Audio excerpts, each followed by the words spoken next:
Hello and welcome to Let's Talk Sport on YouTube, and today we're going to be previewing the 2018-2019 Premier League season for the current Premier League champions, Manchester City. Of course, Pep Guardiola, in his second year at the job, has managed to win the Premier League. Now it's the first time in a couple of years now, it must have been since the Fergie era, that someone's got the opportunity to really put a good, strong attempt in to try and defend this title, and everyone's got the expectation that they might be able to do it.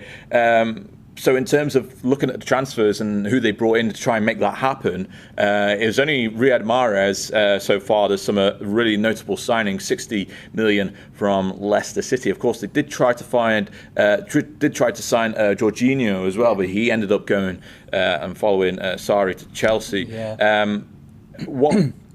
Is this enough for the City squad to really push on and get a second Premier League title in a row? Yeah, it's that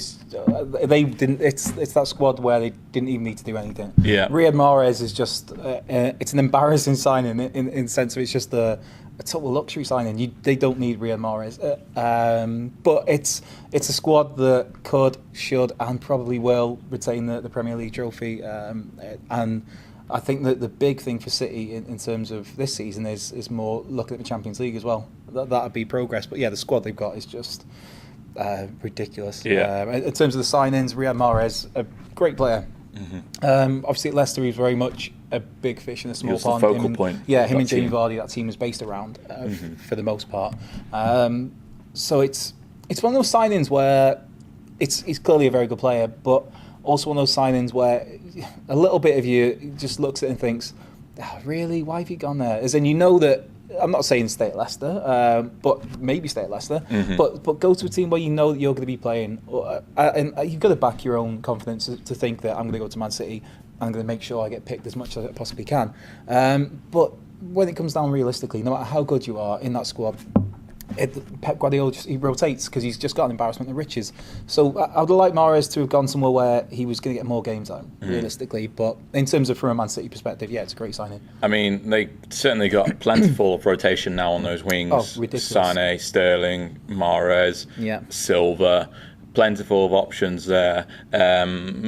But in terms of losses, they really haven't had that many either. Just Yaya Toure in terms of experience. Yeah. But then again, near the back end of last season and throughout most of last season, he wasn't really being included in the squad, and they managed to win the title without him. So it's not really a huge loss on their part, but more or less they're looking for that last midfielder, really, that last central midfielder to really give Fernandinho a bit of rest every now and then. I think that's. You mentioned there they were after Jorginho and he went to Chelsea.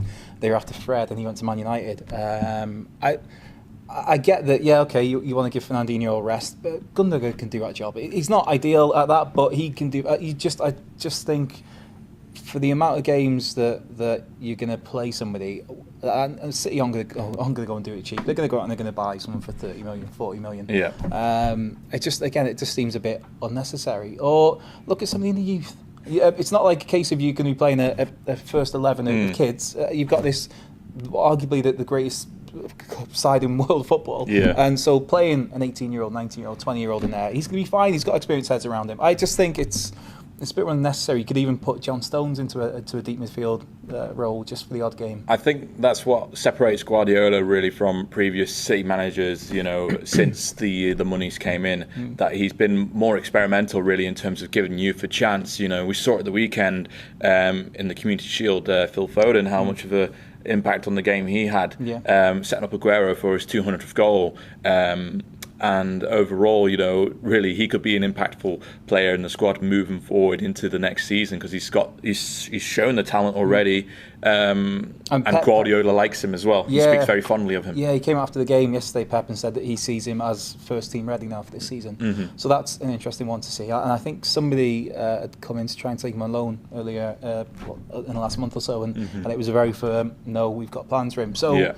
I mean, we've been hearing about him for years, the talent he's got, Phil Foden. I think he's only 18 still. 19 now? Yeah, really young, still in his teens, yeah. Yeah, he looks like an exciting player. That was the first time I'm sure we've all seen highlight clips, but that was the first time properly seeing him was yesterday in the Community Shield. Yeah. Yesterday as we're recording this. And yeah, it looks like a very promising player. 18 years old, been in the squad since 2008. So I think he's been in the squad for just as long as what Sergio Aguero has been. Oh no, Sergio Aguero has been there since 2011. Yeah. So Phil Foden's been at the City at the club for longer than Sergio Aguero, but yet they could be almost in the same squad next season, which will be really interesting to see. Looking at their pre-season and how they played, they started really from the bottom in terms of Drake songs, and now they're here because they've won a trophy. Manchester City lost against Dortmund, and then they lost against Liverpool 2-1, and then they finished off their tour of the United States or the International Champions Cup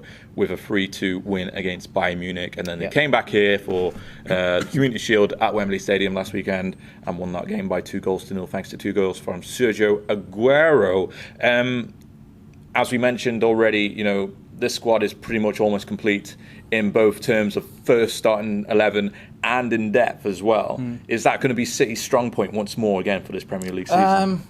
Yeah, it's. I mean, you listed a lot of players before. They could realistically put out 2 11s that could be right up there in the Premier League. Yeah, I mean, just in terms of the attacking players, that you mentioned most of them there. There's Aguero, Gabriel Jesus, Kevin De Bruyne, David Silva, Bernardo Silva, Leroy Sané, Raheem Sterling, Riyad Mahrez.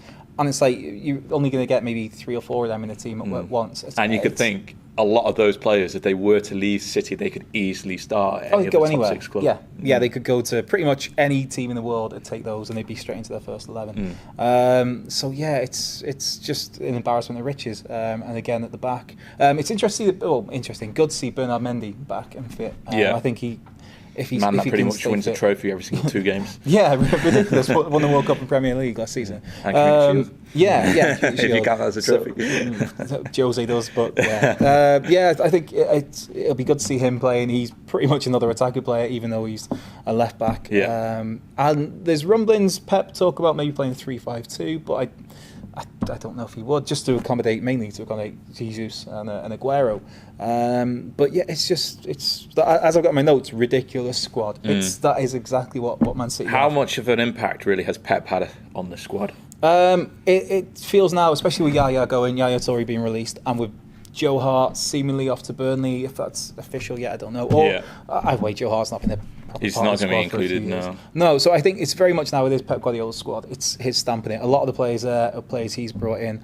The style of football is his style of football. He's got players who could play his style of football. He's encouraging players to play his style of football. So yeah, it's throughout. It's very much a Pep Guardiola team now. So we already mentioned off air. Basically, City start to the Premier League. They start off away at Arsenal, but then it gets relatively, definitely very easy between now and October time or after the international break. What is the expectation really for City next season? It has to be win the league again, doesn't it? Totally. It is. You mentioned that it's Arsenal away first game. Then they've got Huddersfield, Wolves, Newcastle, Fulham, Cardiff, and Brighton. That's their first 7 games.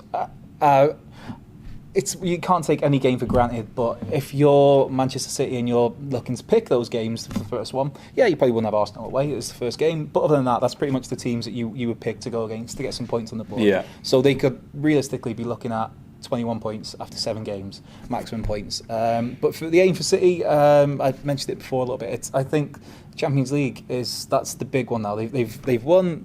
Pep's won the Premier League. How much of an impact do you think the chase for Champions League is going to have on the Premier League season? Do you think it's going to be big? No, for other teams, I think. Do you think the depth really helps City? That's it exactly. I think a slightly side topic, but I think, for instance, Burnley might struggle in the league because of the Europa League this season. But Manchester City aren't Burnley. We've just thought they could put out 2 different 11s. I think that the depth is there for them for the Champions League to not have that much of a bearing on the Premier League for them. Well, I think we're pretty much wrapped that up very nicely in terms of City. Pretty much, we've already elected them the champions because but it's August. Points matter just as much in August as they do in May. You never know what might happen before the deadline. Manchester United might go out and spend 200 million on Gareth Bale or Neymar or Kylian Mbappe. I don't know. But yeah, unless something massive happens or there's some major shift, I think I can't. You can't look past Man City winning the league. I think Liverpool could run him close, but not close enough. No, we shall see. Yeah, it's City's to lose. Hopefully, it'll still be a very exciting Premier League season nevertheless. What are your own thoughts on Manchester City's 2018 and 2019 Premier League season? Can they retain the Premier League title? Let us know in the comment section below this video. Don't forget to like the video, subscribe for more Let's Talk Sport content, and we shall see you all very soon.